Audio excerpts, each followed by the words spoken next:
नमस्कार दोस्तों, मैं आपका अपना दशरथ वर्मा आपके अपने YouTube चैनल RJ14 स्टेनोग्राफी पर हार्दिक स्वागत करता हूं। दोस्तों, आज की वीडियो में हम बात करेंगे ऋषि प्रणाली के आपके अभ्यास नंबर 8 की।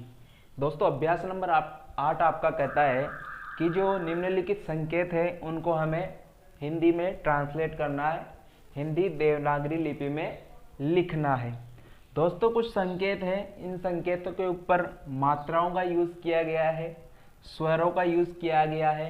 जो 12 या 11 स्वर हमने पढ़े थे उन सभी स्वरों का लगभग यहाँ पर यूज़ किया गया है। तो दोस्तों, शुरू करता हूँ मैं आपके पहले संकेत से। पहला संकेत आपका बिल्कुल आपको स्पष्ट नज़र आ रहा होगा कि त वर्ग का कोई ना कोई वर्ण या संकेत ये आपका है। दोस्तों, फर्स्ट संकेत की मैं बात कर रहा हूं, यानी कि त वर्ण का कोई ना कोई वर्ण या संकेत आपको नजर आ रहा होगा, क्योंकि दोस्तों कोष्टक के समान इन संकेतों की आकृति है। तो त वर्ग के कोई ना कोई वर्ण संकेत आपके ये सभी है। तो पहले संकेत की मैं बात करूं, पहला संकेत है आपका त वर्ण है दोस्तों। तो दोस्तों, त वर्ग की हमने ये पहचान कर ली कि आपका पहला त वर्ण है। उसके बाद बिल्कुल डैश नुमा, हल्के डैश नुमा हमें आई की मात्रा प्राप्त होती है पहले स्थान पर। तो त वर्ण हमने पढ़ लिया, उसके बाद त में हम आई की मात्रा जोड़ेंगे तो ये आपका शब्द बनेगा दोस्तों ताई। तो पहला वर्ण, पहला संकेत आपका ताई पढ़ा जाएगा। अगले संकेत की हम बात करें दोस्तों, तो अगला संकेत आपका त वर्ग का कोई ना कोई वर्ण तो है।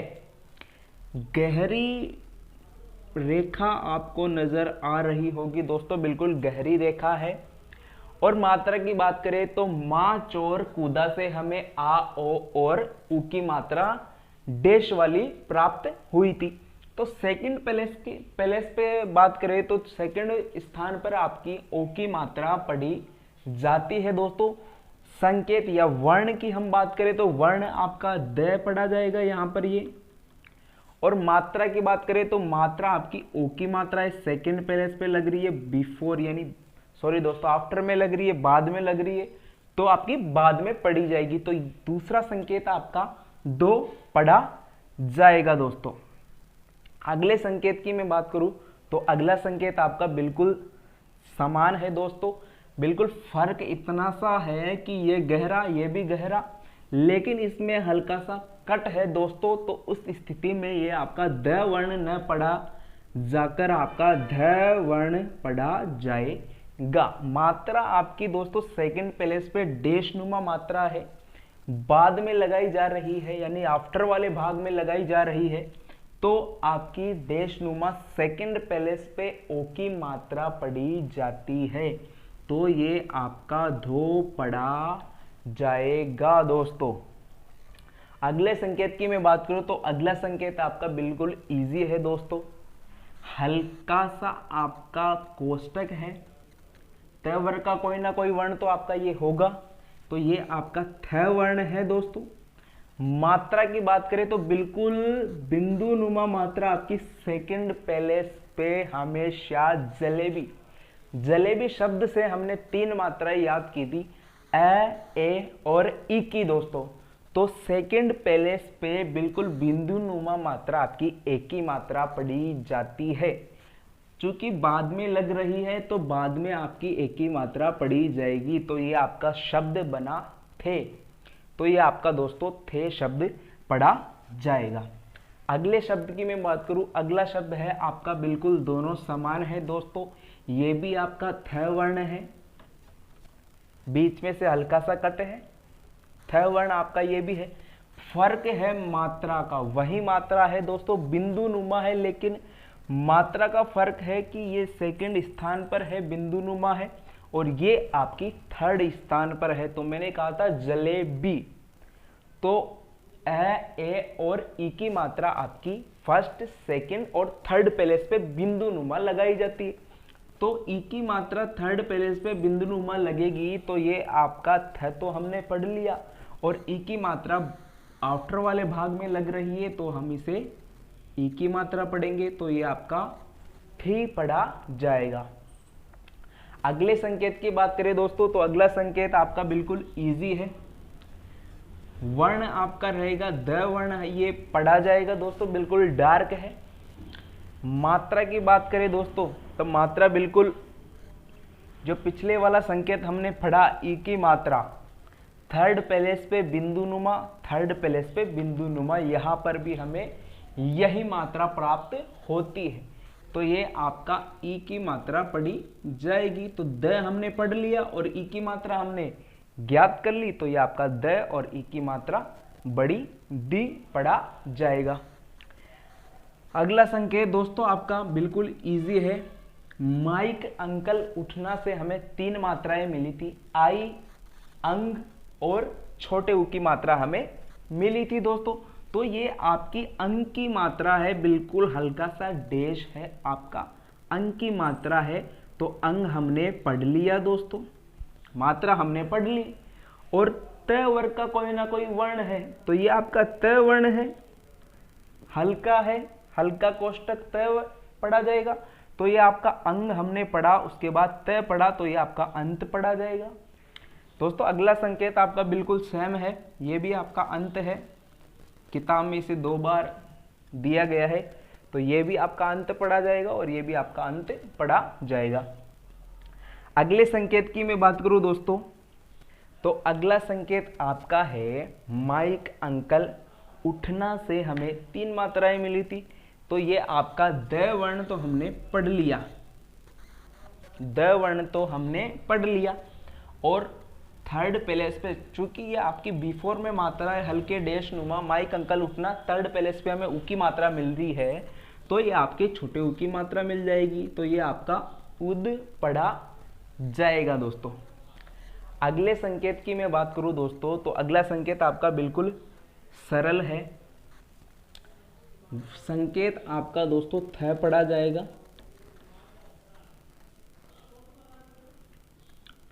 मात्रा की बात करें दोस्तों, मात्रा की तो मात्रा आपकी पहले लग रही है, बिफोर वाले भाग में लग रही है।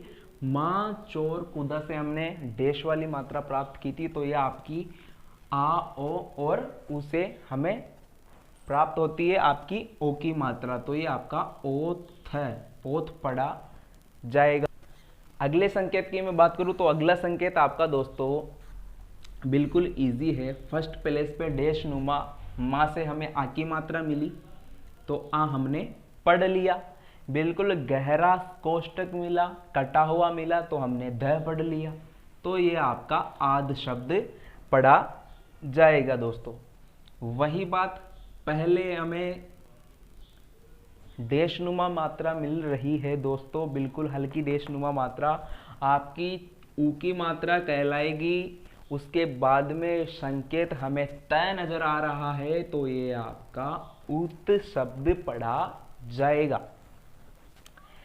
अगले संकेत की मैं बात करूं दोस्तों तो अगला संकेत आपका बिल्कुल इजी है।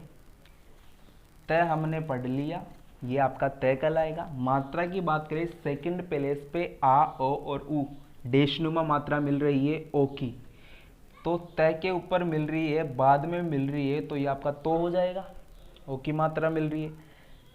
सेकंड संकेत की मैं बात करूं, आपका प वर्ण है दोस्तों ये, तो ये आपका प पढ़ा जाएगा। तो ये आपका शब्द बना तो और प, तो आपका शब्द बना। अगले संकेत की मैं बात करूं, अगला संकेत आपका बिल्कुल इजी है दोस्तों। तय वर्ण हमने पढ़ा, ये आपका तय वर्ण पढ़ा जाएगा। और अगला संकेत इसी में यानी कि 2 वर्णों से मिला हुआ ये शब्द है दोस्तों। बाकी इनमें लगभग एक स्वर था और एक व्यंजन था दोस्तों। इनमें 2 शब्द है और व्यंजन भी है। तो पहला है आपका तय वर्ण है और अगला आपका बिल्कुल लंबवत रेखा आपकी ट कहलाती है। तो ये आपका अगला संकेत ट है, अगला वर्ण, तो ये आपका शब्द बना, तट आपका शब्द बना। अगले संकेत की मैं बात करूं दोस्तों तो अगला संकेत आपका है त, तो आपका वर्ण मिला दोस्तों। और दोस्तों संकेत की मैं बात करूं तो संकेत आपका दाईं ओर ऊपर से नीचे की ओर तिरछी रेखा च वर्ग होती है, तो च हमने पढ़ लिया। मात्रा की बात करें तो फर्स्ट प्लेस पे डैश नुमा मात्रा आपकी माँ यानी आ की मात्रा पड़ी जाती है दोस्तों। तो ये आपका तचा, तचा आपका एक शब्द हो गया दोस्तों। अगले शब्द की मैं बात करूं तो अगला शब्द है आपका दोस्तों द। ये आपका जो है गहरा है थोड़ा, तो ये आपका द हमने पढ़ लिया दोस्तों। अब मैं बात करूं दोस्तों ई की मात्रा की, तो ई की मात्रा का कॉन्सेप्ट हमने पढ़ा था कि जब फर्स्ट वर्ण पर ई की मात्रा आती है तो वह अगले वर्ण के बिफोर यानी पहले वाले भाग में चली जाती है दोस्तों। तो ये आपकी पहले पढ़ी जाएगी, दी की मात्रा हो गई, दे पे लग रही है, पहले वाले भाग में लग रही है, तो ये आपकी दी हो गया। और अगला संकेत आपका ऊपर से नीचे की और तिरछी रेखा आपकी च वर्ग का ज वर्ण है दोस्तों, तो ये आपका ज पढ़ा जाएगा। तो ये आपका शब्द बना दोस्तों, दिज आपका एक शब्द बना। अगले संकेत की मैं बात करूं, अगले संकेत में दो वर्ण हैं। पहला है आपका दोस्तों र, ऊपर से नीचे की ओर आने वाला र बन रहा है आपका। और अगला दोस्तों मात्रा भी लग रही है, आपको पता होगा यहाँ पर ई की मात्रा लग रही है, उसी तरह आपकी ई की मात्रा यहाँ लग रही है। तो ये ई की मात्रा आपकी त के ऊपर यानी अगले वर्ण के ऊपर न पढ़ी जाकर आपकी पहले वाले वर्ण यानी र के पहले पढ़ी जाएगी, यानी कि री आपका ये पढ़ा जाएगा दोस्तों। तय के ऊपर भी आपकी मात्रा लग रही है, डैश नुमा थर्ड प्लेस पे डैश नुमा मात्रा लग रही है। तो ये दोस्तों आपकी ऊ की मात्रा है, आपको माँ चोर कूदा से प्राप्त होगी ऊ की मात्रा। तो ये हमने तय पढ़ा, री हमने पढ़ लिया था, उसके बाद तय पढ़ा और ऊ की मात्रा पढ़ी, तो ये आपका ऋतु आपका एक शब्द हो गया दोस्तों। अगले शब्द की मैं बात करूं तो अगले शब्द में आपका बिल्कुल सीधा सा कॉन्सेप्ट है, र बनाया गया है दोस्तों पहले, उसके बाद तय बनाया गया है और उसके बाद आपकी सेकंड प्लेस यानी आफ्टर वाले भाग में एक की मात्रा लगाई गई है, यानी कि दूसरे स्थान पर बिंदु नुमा मात्रा आपकी एक की मात्रा पढ़ी जाती है। तो र के ऊपर एक ही मात्रा हमने पढ़ी तो ये आपका रे बन गया और उसके बाद हमने तय पढ़ा तो ये आपका तय बन गया। तो दोस्तों ये शब्द आपका बना, रेत आपका शब्द बना। दोस्तों कुछ बेसिक से कॉन्सेप्ट थे इनके अंदर। इनका मेन मकसद होता है कि आपको मात्राओं का सही नॉलेज है या नहीं है, मात्राओं का स्थान का पता आपको है या नहीं है, मात्राओं का यूज़ कैसे किया जा सकता है और कैसे उन्हें हम पढ़ते हैं। मेन चीज़ इनका अभ्यासों का मेन मकसद यह होता है कि हम उन संकेतों को पढ़ पाते हैं, समझ पाते हैं, हिंदी में लिख पाते हैं या नहीं लिख पाते। तो दोस्तों ये आपका अभ्यास नंबर 8 था। तो आपको ये वीडियो कैसी लगी दोस्तों कमेंट करके ज़रूर बताएं। धन्यवाद दोस्तों।